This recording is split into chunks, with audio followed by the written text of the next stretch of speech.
Late in the evening, Abigail is practicing ballet in an empty theatre. Meanwhile, a group of criminals is getting ready to strike. The hacker shuts down all the security cameras in Abigail's house, and the sniper climbs on the roof. When Abigail leaves the theatre, her driver gets her on the car, unaware the criminals have put a tracker under it. As soon as the car gets moving, so do the kidnappers. The hacker opens the house's doors, and 3 of the criminals sneak into Abigail's bedroom to hide behind the furniture. The woman realizes they'll be kidnapping a child in protests. Since she usually doesn't mess with kids, the others tell her to deal with it. Soon, Abigail arrives home and gets on the bed, so the criminals use the chance to attack. A guy tries holding her down, but Abigail stabs his hand with a pencil. The other man takes over and covers her mouth as he captures her, while the first guy tries to punch her, but the woman stops him from hurting a kid. Then she injects Abigail with a sedative to put her to sleep. The other half of the team is waiting outside and warns those in the house that there's a car incoming. While the sniper keeps the incoming car under his watch, the trio hurries to put Abigail in a bag and sneaks out through a window. As they cross the garden and reunite with the sniper, the alarms activate and they have to run. Fortunately, the last 2 criminals pick them up just in time, and they escape without issues. During the ride, they check Abigail's pulse to make sure she's fine and blindfold her. When they're about to reach a traffic, the hacker tells the driver to take a different road. But the driver makes a sudden turn and hides the van behind a big truck. Eventually, they make it to their destination, which is an old abandoned mansion outside the city. There, they meet with Lambert, the guy that hired them. After they handcuff Abigail to a bed, Lambert reminds the group of the rules. They mustn't share any names or backstories, and they should avoid getting naughty among themselves. It's a 24-hour job, so they must babysit Abigail until her rich dad sends the $50 million. Lambert doesn't tell them who the dad is, but he does collect everyone's phones to avoid getting tracked. Before leaving, Lambert gives each team member a code name inspired by the Rat Pack. Afterward, the team begins enjoying all the drinks in the house. Joey refuses to share her candy with Dean, who pretends to be smart and tries to guess everyone's backstory. But he fails when Joey mocks him. The others bet some money to see if she can do better. And by reading their body language, clothes and personalities, she guesses all correctly. Frank used to be a detective. Peter is a dim-witted mob enforcer. The hacker Sammy comes from money and is doing this for fun. Rickles is a former Marine sniper and Dean is a sociopath driver.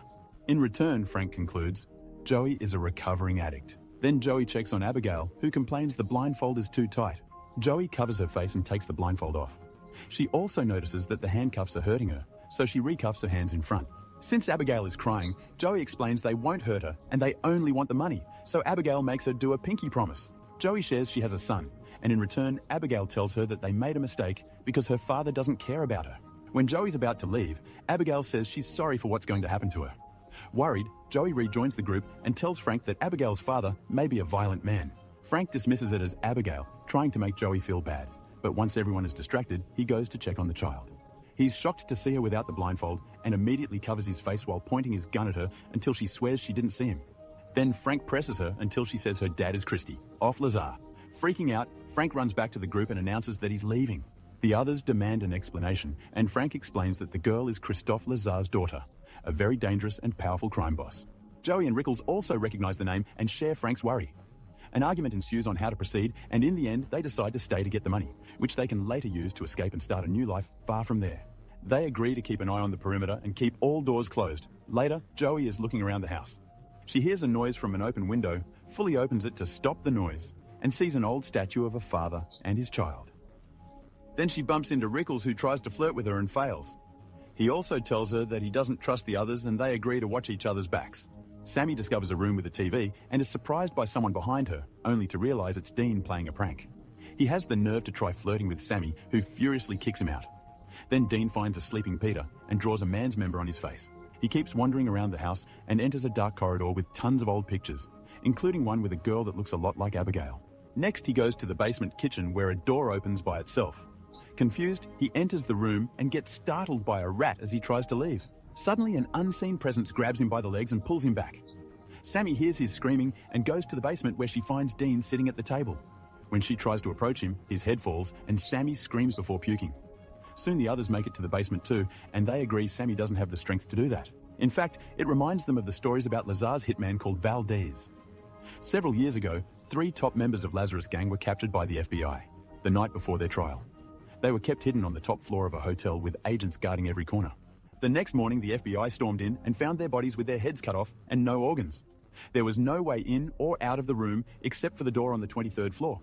Getting worried, they decide to check on the girl and find her well in the room.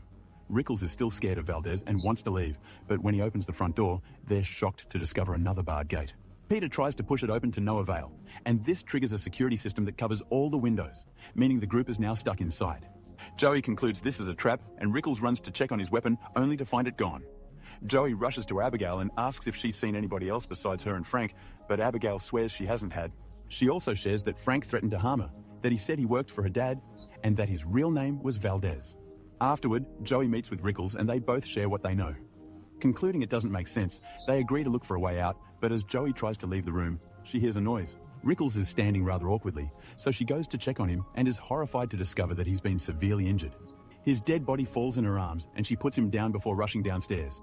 A furious Joey aims her gun at Franken, accusing him of being Valdez and killing Rickles.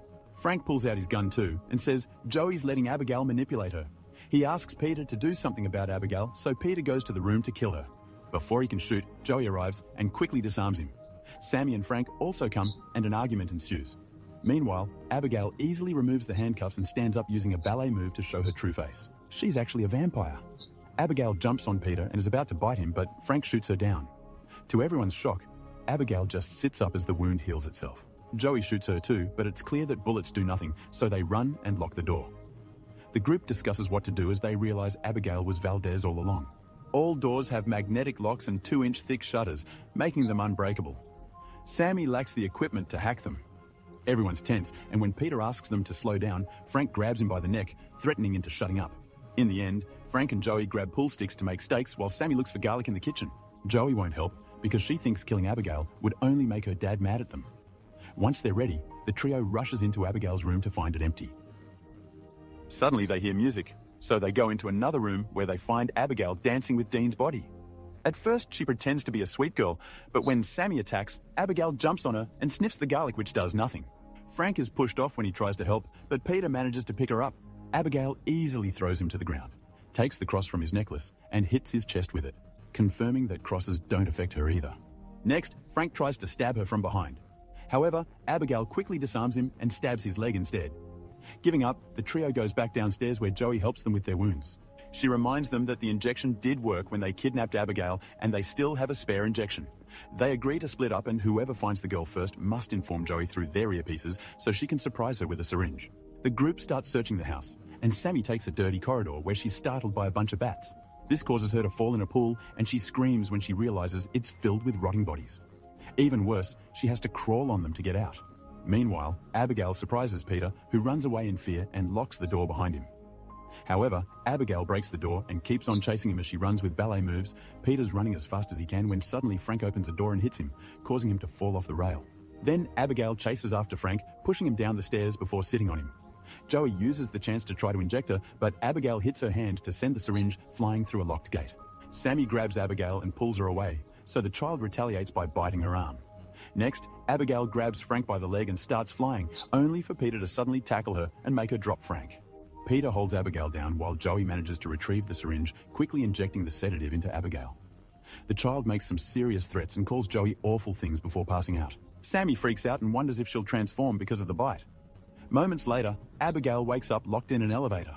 Joey says that if she reveals how to get out of there, they'll let her go instead. Abigail confesses that she planned everything and that Lambert works for her. She even knows all their real names and backstories. Sammy started her career by taking money from her rich parents' bank account and eventually went after a particular big fish. Peter served as muscle for a crime family and stole from his crew. Frank infiltrated a particular crime family while working as a detective and ended up enjoying the illegal life. Joey is a former army medic who was fired for becoming addicted to medicine, and she left her son with his bad father to become an underground doctor for some very shady people. One day she accidentally killed a gang member while trying to remove a bullet. It turns out everyone here wronged Lazar or his gang in some way. Joey claims Abigail murders her father's enemies to win his affection. She delays killing them upon their arrival because she enjoys toying with her prey. She says that if they let her out, she'll let 2 of them live. Frank suggests killing her, so an angry Abigail changes the offer to only saving the one that gets her out. Peter quickly takes out his gun and Joey does the same. As she and Frank explain, Abigail is lying. Since Peter tries to free her anyway, Joey shoots him. Then the group leaves except for Frank, who volunteers to keep guard after everyone's gone. Frank says that he'll let her go if she tells him how to get out of the house. Abigail explains that he must pull Agatha Christie's book in the library to open a secret door. Frank thanks her but refuses to release her, so Abigail easily breaks the door to push him and dances toward him. At that moment, Joey arrives and breaks wooden planks off a window, allowing the sunlight in. The light instantly burns off Abigail's hand, and she runs to hide in the shadows so she can regrow it while Joey and Frank run away.